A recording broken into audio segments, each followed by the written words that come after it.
Hola a todos. En nuestro vídeo de hoy os vamos a hablar de un personaje femenino cuya historia es bien interesante, aunque esté llena de luces y sombras. Ella es Teodora, emperatriz de Bizancio.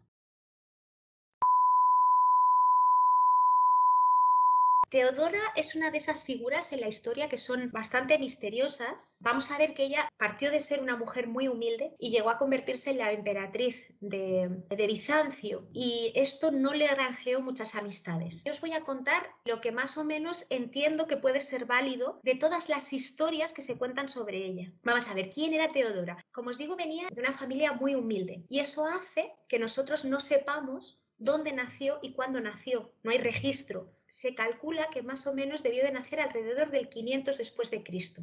Vale. Ya os he dicho que hay muchas historias. Algunas de ellas lo que cuentan es que su madre era bailarina y actriz, que esto también ya nos da un dato, porque en aquella época que las mujeres se dedicasen a esa profesión estaba muy mal visto. De hecho, en muchas ocasiones se les comparaba con prostitutas. Así que tenemos a la madre que era bailarina y actriz, y tenemos al padre que le contrataron como domador de osos en Constantinopla. Toda la familia tuvo que mudarse a Constantinopla y empiezan a vivir allí. Desgraciadamente, el padre muere. Entonces la madre necesitaba que sus hijas no se muriesen de hambre y que saliesen adelante. Por eso decidió utilizar la fórmula que se conoce como las suplicantes. La súplica era un ritual que venía de la Grecia clásica. ¿De qué se trataba? Cualquier persona podía presentarse como suplicante ante otra persona que tuviera un poder mayor. O sea, imaginad, en este caso las niñas no tenían padre, no tenían dinero, la madre necesitaba que alguien que fuese más poderoso protegiese a las niñas.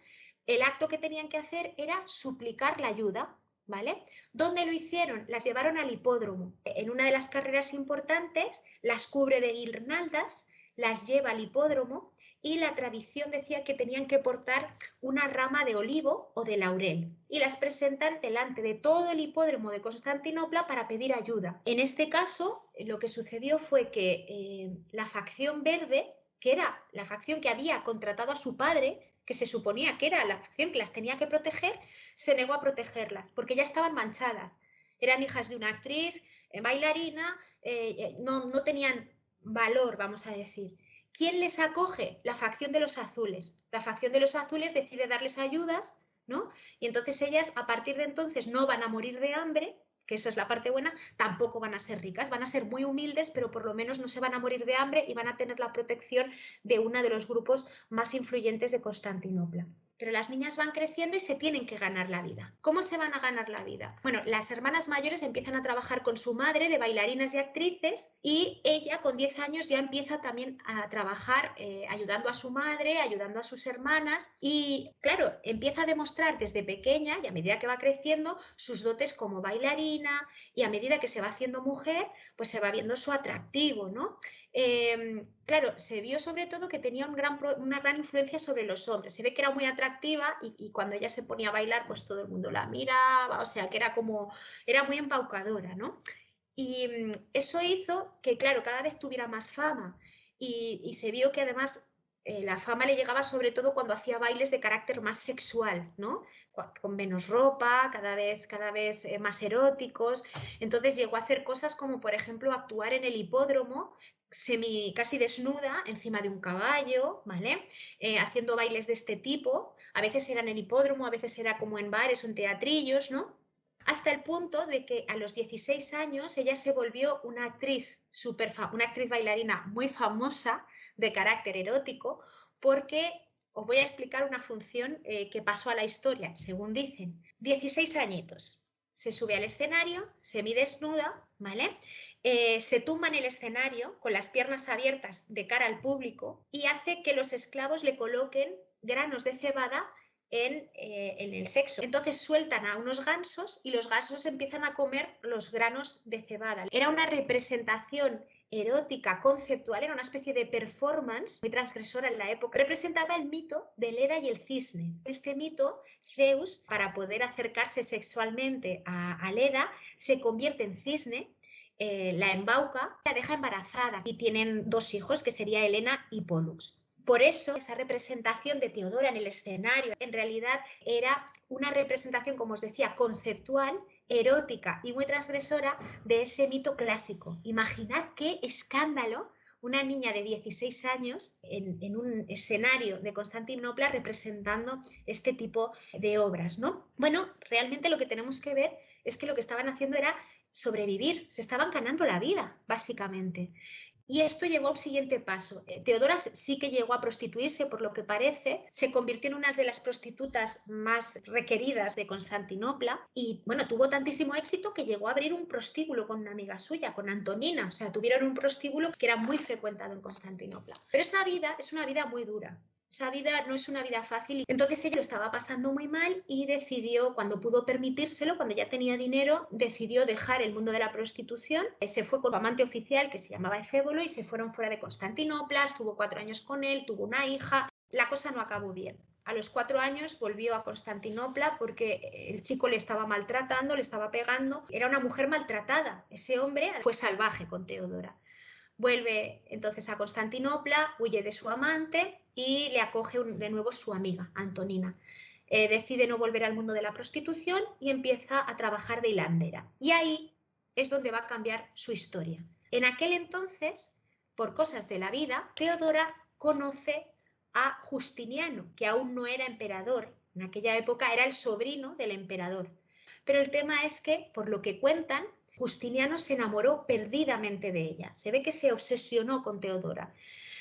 Claro, el problema es que él era heredero de Justino I, era heredero del emperador. Él casarse con una ex prostituta estaba muy mal visto, ¿no? Y la primera que se oponía a este matrimonio era su tía Eufemia. Entonces, él decía, yo me quiero casar con Teodora. Y su tía Eufemia decía, en la vida te vas a casar con Teodora, nosotros somos de una familia humilde, pero hemos llegado al poder, no puedes hacernos esto. Cuando se murió su tía, pues él ya dijo, pues ahora ya me caso, claro que me caso. ¿Cuál era el problema? Había otro problema más allá. Y es que había una ley que impedía, prohibía que las prostitutas, las actrices y las bailarinas se casasen con patricios o con hombres nobles. En este caso, aunque Justiniano venía de una familia humilde, como era el sobrino del emperador, pues no tenía derecho a casarse con ella. ¿Y ahora qué hacemos? Estoy enamoradísimo de esta mujer, me quiero casar con ella, pero hay una ley que me lo impide. ¿Qué podemos hacer? Bueno, pues si fueses alguien de un ciudadano de a pie, igual pues no podías hacer nada. Pero es que tu tío es el emperador y tú estás gobernando con él. Pues lo que vamos a hacer es derogar la ley que impide que las prostitutas, bailarinas y actrices se casen con patricios y conseguir que Justiniano y Teodora puedan casarse. Esto pasará en el 525. Esta ley es muy importante porque esta ley tenéis que pensar que validó el matrimonio de muchas mujeres, no solo de Teodora. Y era una manera, desde un punto de vista social, moral y jurídico, el derogar esta ley permitió cierta permeabilidad social para estas mujeres. O sea, mujeres de clases humildes ya podían subir en la clase social, en la escala social, podían mejorar su estatus. Sobre todo porque muchas de esas mujeres humildes eran tomadas como amantes por la gente importante, pero luego no había una ratificación legal y sus hijos nacían como bastardos y no podían pedir ningún derecho. Entonces, el hecho de validar los matrimonios, el hecho de permitirlos, hizo que hubiera una mayor igualdad social entre diferentes clases. Esto es muy importante. En fin, tampoco me quiero enrollar. Lo que os quiero explicar es que después de varios movimientos, por fin Teodora, recordemos, esa chica humilde que había trabajado de actriz, de bailarina, incluso de prostituta, se convierte en la mujer, en la esposa del heredero al trono de Bizancio. Esto estamos en el 525. Y a partir de entonces ella va a demostrar ser un gran apoyo para su marido, sobre todo cuando llegue al poder. Bueno, en el 527 Justiniano llega al poder, ella va a gobernar con su marido y va a demostrar que es una gran y buena influencia para él. O sea, ella va a demostrar que es verdad, su historia le había llevado a ser una mujer maltratada, le había llevado a ser una mujer de dudosa reputación según los cánones morales de la época, y aún así, cuando llega al poder, ella es capaz de ser una especie de ave fénix y demostrar quién era realmente ella. Y era una mujer astuta, era una mujer prudente y era una mujer inteligente, también justa.